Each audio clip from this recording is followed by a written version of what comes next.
Let's make searching by MLS number in Paragon quick and simple. Here's how.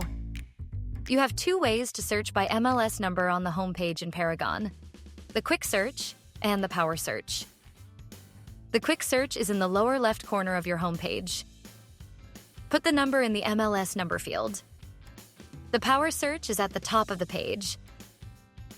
If the listing is from a different association, make sure you are using the correct prefix before the number. If the listing is from Berries, use BA. If the listing is from Metrolist, use ME.